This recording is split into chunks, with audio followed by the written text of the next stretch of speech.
사무엘하 말씀입니다. 사무엘하 24장 14절에서 16절까지의 말씀.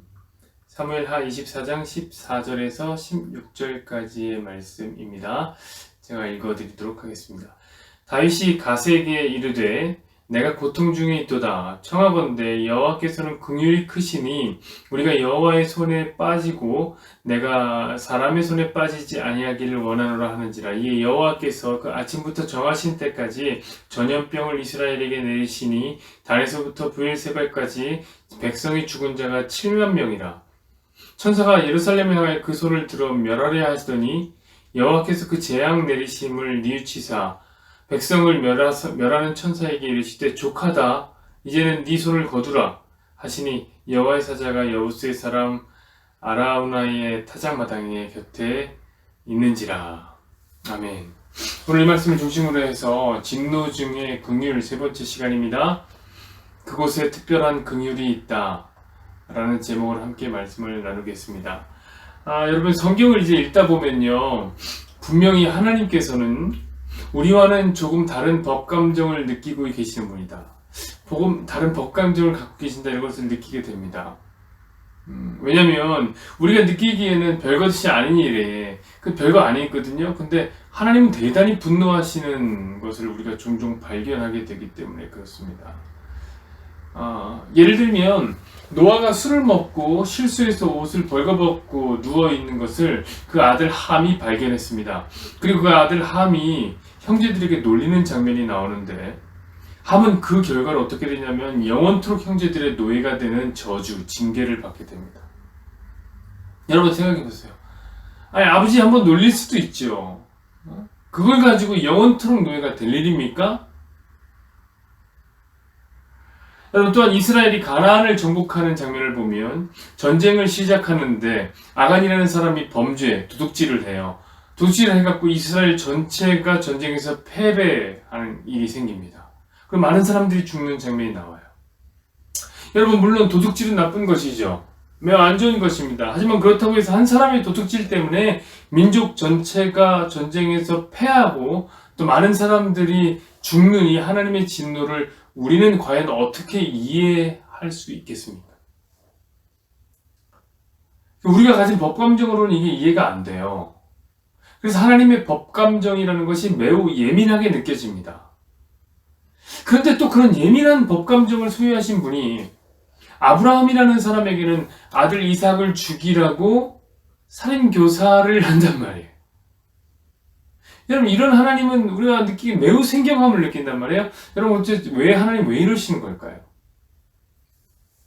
여러분, 그것은 하나님 나라의 이 법이라는 것이요, 인간 세상의 법처럼 인간 사회의 공평과 정의를 실현하고 죄인들의 사회를 유지하는 것에 그 목적을 두고 있지 않기 때문에 그렇습니다. 여러분, 사실 하나님은요, 죄인들의 세상이 유지되는 것에는 별 관심이 없습니다. 거기 별 관심이 없으세요. 하나님께서 당신의 법을 주신 이유는 단 하나예요. 그건 뭐냐면 복음을 설명하기 위함이에요. 그 법을 주셔서 당신의 구원의 방법과 구원의 메커니즘을 가리키고 우리에게 체득시키기 위해서 법이라는 것이 주어졌습니다. 그래서 은혜로 덮어주고 용납하지 못하는 노아의 아들 함에게 하나님 분노하신 거거든요. 왜 분노하냐면은 구원이라는 것은 바로 은혜로 덮어주는 일인데 그러지 못했기 때문에 그것을 분노하신 거예요. 우리가 보기엔 별일 아닌 것 같아도 하나님 보시기에 분노하시는 일은 바로 하나님이 요거 설명해 주려고 하나님의 법을 주셨기 때문에 그런 겁니다. 또한 아간 한 사람의 범죄 때문에 하나님 이스라엘 전체를 막아세우시면서 분노하시는데 그 이유가 뭐예요? 구원이 바로 하나가 전체인, 전체가 곧 하나인 이 연합으로, 제가 늘 얘기하잖아요. 하나가 셋이고 셋이 하나인, 이게 하나님 나라의 존재 양식의 존립 방식이 그렇다고요. 그러니까 연합으로 이루어지어 있기 때문에 요거 설명하기 위해서 하나님이 분노하셨던 겁니다. 그래서 또한 법감정이 매우 예민한 것 같은 하나님께서 아브라함에게 100세에 낳은 아들 이삭을 죽여라 라고 말씀하신 거예요. 왜냐면 구원이 바로 그런 거기 때문에. 구원은 하나님의 하나밖에 없는 아들을 죽여야지만 비로소 주어지게 되는 은혜이기 때문에 그거를 가르쳐주기 위해서 하나님께서 성경에 그렇게 적어놓으신 거죠. 하나님 법은 바로 그 복음을 가르치시는 거예요. 복음을. 여러분, 그런 의미에서 오늘의 본문 역시 매우 이해가 안 되는 본문입니다만 우리의 법감정으로는 이해가 안 돼요. 그러나 당연히 그 안에는 엄청난 복음의 메시지가 흐르고 있는 본문입니다.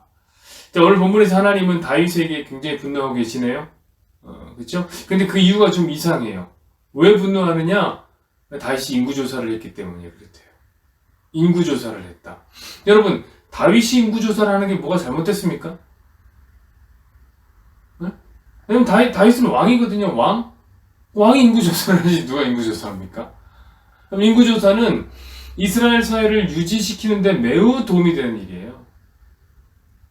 그럼 우리나라 사람들도 태어나면요, 주민등록번호라는 걸 받으면서 태어납니다. 부여받으면서 태어나요. 그럼 이것이 뭐냐면 일종의 인구조사죠. 인구조사. 그 이유가 뭐예요? 왜 주는 거예요? 그건 국가를 유지하고 존립시키기 위해서 그렇게 하는 거예요. 그럼 인구조사가 되어야지 병력을 개선할 수 있어요. 그래서 저같이 군대 간단 말이에요. 여러분, 인구조사가 되어야지 조세를 공정하게 부과할 수 있습니다. 여러분, 인구조사가 되어야지 범죄로부터 국민들을 지킬 수 있습니다. 여러분, 인구조사가 되어야지 인구 절벽이라든지 인구 과잉이라는 현상으로부터 극복할 수 있는 방법을 찾아낼 수 있습니다. 그러니까 인구조사는 꼭 필요한 거예요. 오늘 다윗이 그거 합니다. 그거. 인구조사. 근데 하나님 화가 많이 나셨거든요. 그래서 하나님의 선지자 갓을 통해서 하나님은 이런 말씀을 다윗에게 전달하십니다. 우리 읽진 않지만 사무엘하 24장 12절에서 13절 보면 이렇게 써있어요. 가서 다윗에게 말하기를 여호와께서 이와 같이 말씀하시기를 내가 너에게 세 가지를 보이리니 너를 위하여 너는 그 중에서 하나를 택하라. 내가 그것을 내게 행하리라 하셨다 하라 하리니 가시 다윗에게 이르되 아뢰어 이르되 왕의 땅에 7년 기근이 있을 것이니까 혹은 왕이 왕의 원수에게 쫓겨 석 달 동안 그들 앞에서 도망하실 것이니까 혹은 왕의 땅에 사흘 동안 전염병이 있을 것이니까 왕은 생각하여 보고 나를 보내신 이에게 무엇을 대답하게 하소서 하는지라. 그러니까 하나님 뭐라고 말씀해? 너 잘못했으니까 셋 중 하나 고르라는 거예요. 셋 중 하나 골라라. 첫 번째는 뭐냐면 7년 기근. 땅에 7년 기근 주겠다. 두 번째 뭐냐면 원수에게 쫓겨서 석 달 동안 도망자 신세가 되라. 세 번째가 뭐냐면 사흘 동안 3일 동안 전염병이 창궐하게 될 것이다. 이런 것이었습니다. 다윗은 너무 고통스러웠어요. 너무 고통스러웠어요. 왜냐하면 자기 한 사람 때문에 온 나라가 기근에 들어서 7년을 버텨야 하는 일이 생길지도 몰라요. 아니면 늘 원수들에게 쫓겨다녀요. 다윗이 늘 원수들에게 쫓겨다녔겠어요. 그 사울에게 쫓겨다니고 맨날 정적들에게 쫓겨다녔다고요. 이제 겨우 왕이 되었는데 늙음하게 다시 원수들에게 쫓겨다니는 신세로 전락하게 되는 도망자 신세로 3개월을 지내야 되는 거예요. 이거는 쫓겨봤던 다윗은 못할 짓이란 말이에요. 그것도 아니면 3일 전염병이 돈다. 이거 골라야 되는 거예요. 근데 여러분, 그 전염병의 수준을 모르는 거 어느 정도인지 몰라요. 그 전염병이 흑사병 정도인지 메르스 정도인지 코로나19 정도인지 아무도 몰라요. 저는 참 가혹한 진노라고 생각합니다. 인구조사를 한 것에 대한 징벌이라고 하기에는 너무 가혹해요. 근데 하나님은 갑자기 진노해버리신 겁니다. 사랑하는 여러분, 이것을 꼭 기억하세요. 여러분, 하나님은요, 죄인이 이 세상을 유지하는데 별 관심이 없어요. 인구조사가 이스라엘을 유지시키는데 아무리 필요한 일이라고 해도 그것이 하나님 앞에서 괜찮은 것은 아니에요. 그 인구조사가 하나님 나라의 복음을 설명하지 못한다면, 하나님 나라의 복음과 맞지 않는다면 득달같이 화를 내시는 분이 누구냐? 바로 우리 하나님입니다. 여러분, 하나님의 목적은 복음에 있습니다. 여러분, 그랬던 거예요. 사실 다윗의 인구조사는 다양한 각도에서 하나님 나라의 복음과 저촉되는 일이 많았습니다. 우선은 다윗의 동기가 좋지 못한 거예요. 여러분, 다윗은 왕이지만 그것은 세상 나라의 왕들과는 다른 왕이었습니다. 제가 이번 주 주일에도 말씀드렸지만 하나님 나라의 왕은 누구밖에 없습니까? 하나님밖에 없어요. 하나님만이 주권을 가진 나라가 하나님 나라죠. 하지만 하나님은 보이지 않습니다. 그래서 왕을 세우는 거예요. 왕을 세워진 왕들은 그래서 뭐하는 그 보이지 않는 하나님의 주권을 대리한 바지왕인 거죠. 바지사장 같은 거. 그런데 다윗이 다윗은 가장 그 바지 활동을 잘할 것만 같은 왕이었거든요. 왜냐하면 늘 하나님 말씀에 순종하고 하나님에게 늘 묻고 하나님에게 늘 의존적이던 그 다윗이 그 하나님 바지 왕을 잘할 것 같았던 다윗이 늙음하게 주책을 부린 거예요. 갑자기 왕 노릇을 하고 싶었던 거예요. 자기 백성들 세고 싶었던 거예요. 내가 이룬 나라의 업적을 보고 싶었던, 알고 싶었던 거. 난 평생에 죽도록 전쟁하면서 살았는데 그 전쟁을 통해서 이룬 나라의 규모가 어느 정도인가 그게 궁금했던 거예요. 그래서 인구조사를 했던 겁니다. 자, 하나님은 중심을 보시는 분입니다. 그 다윗의 동기를 하나님 꿰뚫어 보시는 거예요. 그리고 그 동기는 하나님 나라의 복음과는 맞지 않았던 거죠. 하나님 나라의 복음은 뭐예요? 하나님만이 왕되는 나라란 말이에요. 그래서 하나님이 분노하셨던 것입니다. 여러분, 또한 인구조사를 통해서 병력을 파악했던 건데 그게 또한 문제가 됩니다.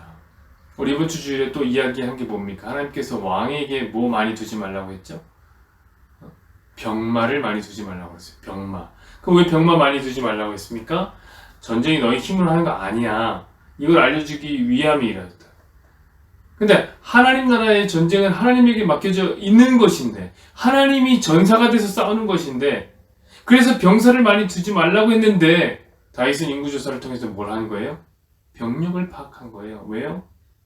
내가 얼마나 힘센가 이거 보려고.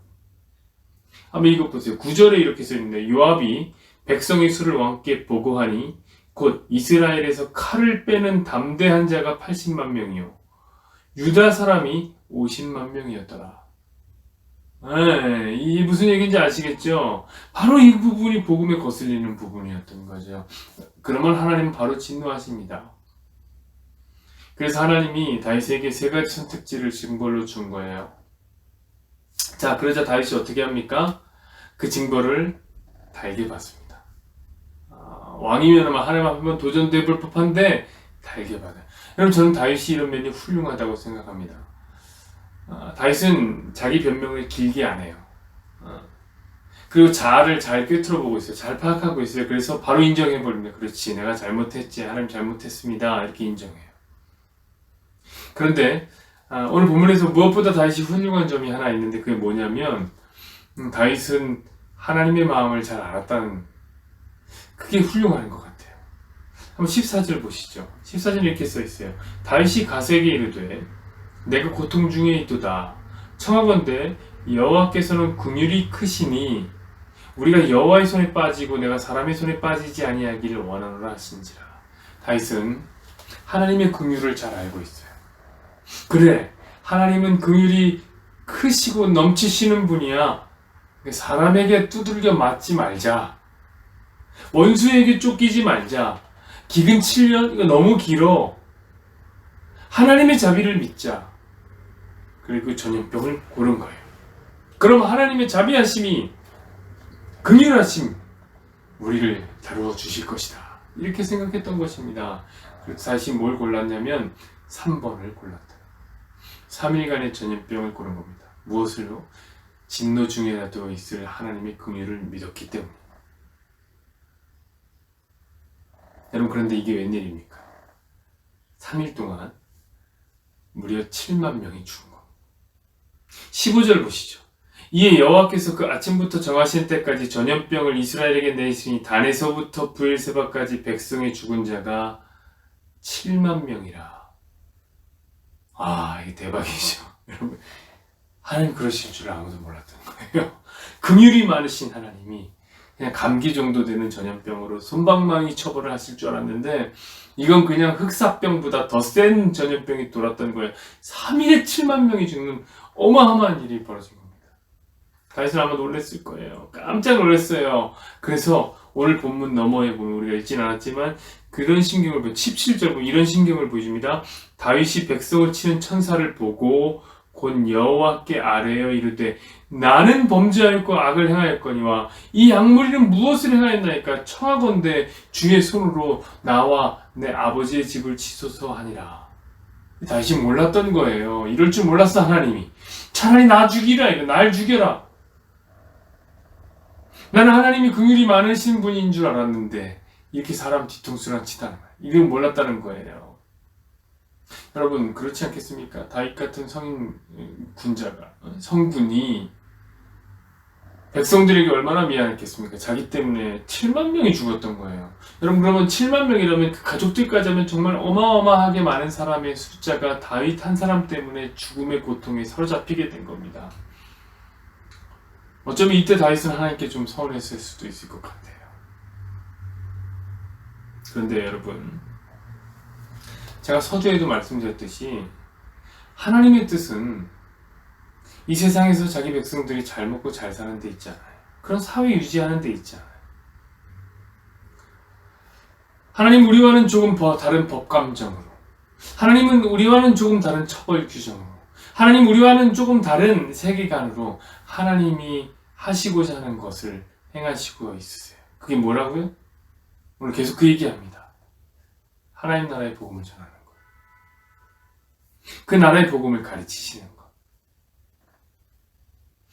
사랑하는 여러분, 그런 의미로 오늘 하나님은 다윗의 기대대로 사실은 최고의 긍휼을 보여주셨던 거예요.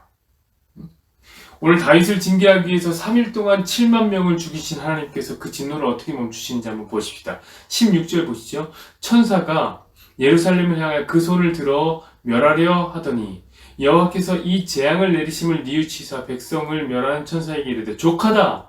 이제는 내 손을 거두라 하시니 여호와의 사자가 여부스 사람 아라우나의 타작마당 곁에 있는지라. 자, 하나님께서 재앙을 실행하는 천사의 손을 탁 멈춰서 잡으세우는 거예요. 그러면서 하시는 말씀이 고마해라. 충분하다. 자, 그럼 끝이 나는 거죠. 이제 끝이 나는 거예요. 이제 너희들 벌 다 받았다. 끝! 이렇게 하면 되는데 오늘 한 가지 그림을 더 보여주시는 겁니다. 그게 뭡니까?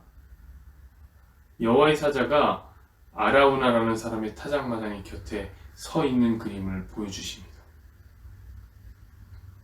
여러분 이거 왜 보여주실까요? 여러분 이 아라우나의 타작마당이 어디 있는 줄 아세요? 역대하 3장 1장을 보면 1절을 보면 이렇게 써 있는데 제가 읽어드릴게요. 솔로몬이 예루살렘 모리아산에 여호와의 전 건축하기를 시작하니 그곳은 전에 여호와께서 그의 아버지 다윗에게 나타나신 곳이요 여부스 사람 오르난의 타작마당에 다윗이 정한 곳이라. 그럼 이 오르난이 바로 아라우나라는 사람과 같은 이름을 씁니다. 바로 아브라함이 아들 이삭을 바쳤던 모리아산이 그리고 이 아라우나의 타작마당이었던 거죠. 그러니까 그 모리아산에 위치하고 있는 곳이 그 타작마당이에요. 놀랍게도 하나님은 오늘 천사의 손을 막으시면서 진노를 그쳤던 것처럼 그 옛날 그때 그 자리 모리아산에서 아브라함의 손을 막으시면서 이삭의 생명을 지켜주셨습니다. 매우 똑같은 그림을 보여주신 거죠. 그러면서 하나님께서는 이삭 대신에 준비하신 한 수디양을 번제로 드리게 하시죠. 우리는 그것을 여호와 이레라고 불렀습니다. 그럼 제가 하나님께서 왜 그런 장면을 연출하셨다고 말씀드렸습니까? 이거 알려주시려고 그랬던 거 아니에요? 아브라함아, 네가 100세에 낳은 아들을 아낌없이 날 위해 바치려는 것을 보니까 이제야 네가 나를 진심으로 사랑하는 줄 알았다. 그러나 아브라함아, 너는 진짜 아들을 죽인 게 아니지 않니? 근데 내가 진짜 준비한 번제가 있어. 진짜 내 아들이야. 나는 너희를 위해서 진짜 내 아들을, 살아있는 내 아들을 십자가의 번제로 드릴 거다. 그렇다면 나는 너희를 얼마나 사랑하는 것이냐. 이 사랑을, 이 복음을 알아다오. 이 메시지가 여호와 이레 안에 들어있는 메시지라고요. 여러분 바로 예수 그리스도의 십자가 복음을 전하신 그 장소가 어디예요? 모리아산입니다. 근데 오늘 또 본문에 보니까 그 모리아산에 누가 나타납니까? 여호와의 사자가 타작마당 곁에 서신 거예요. 여러분 구약 성경에 등장하는 여호와의 사자 제가 누구라고 말씀드렸죠? 구약 시대에 나타나신 현현하신 성자 예수님이라고 말씀드렸던 거예요. 그러니까 오늘 본문 역시 똑같아요. 예수님의 십자가 복음이 전해지고 있는 것입니다. 그리고 실제로 그 솔로몬이 그 모리아산에다가 뭘 짓냐면 예루살렘 성을 짓게 됩니다. 그리고 이제 시간이 흘러 그 예루살렘 성에서 어떤 일이 생깁니까? 진짜 하나님의 아들이신 예수님이 그 예루살렘 성에 입성하셔서 십자가를 지고 죽게 되는 것입니다. 여러분, 그 십자가 사랑과 같은 긍휼이 또 어디 있습니까? 그러니 오늘 하나님은 진노 중에 그 긍휼을 보여주시는 거예요. 오늘 하나님은 다윗을 징벌하는 징벌 속에서 그 사실, 그 긍휼을 알려주신 겁니다. 그렇다면 여러분, 다윗은 그때에 그 내밀한 진리는 몰랐을지 모르겠어요. 십자가 당연히 몰랐죠. 그림자로 알고 있었던 거예요. 그러나 진정으로 긍휼하심을 하나님이 드러내시고 있는 것이 아닙니까? 그래서 오늘 제가 그 땅에는 특별한 긍휼이 있다 라고 말한 거예요. 그 모리아산에 예수님이 십자가를 진 그 예루살렘 성에는 특별한 긍휼이 있는 것입니다. 사랑하는 여러분, 잘 모르겠습니다. 하지만 오늘 맞이한 그리스도인으로서 저는 오늘 한 가지 특별한 긍휼을 하나님께 구하고 싶습니다. 그것은 뭐냐면, 하나님이 코로나19라는 전염병 속에서도 예수 그리스도의 십자가 긍휼이 드러나기를 원합니다. 라는 기도입니다. 우리 생명이 중요한 게 아니라 진짜 그 긍휼이 드러나는, 그 복음이 드러나는 은혜가 있었으면 좋겠어요. 우리 생각에는 우리 복음이 다 막혀있는 것 같고 고민이 되나, 하나님이 어떤 식으로 어떤 방식으로 예수 그리스도의 십자가 복음을 드러내실지 모르겠습니다.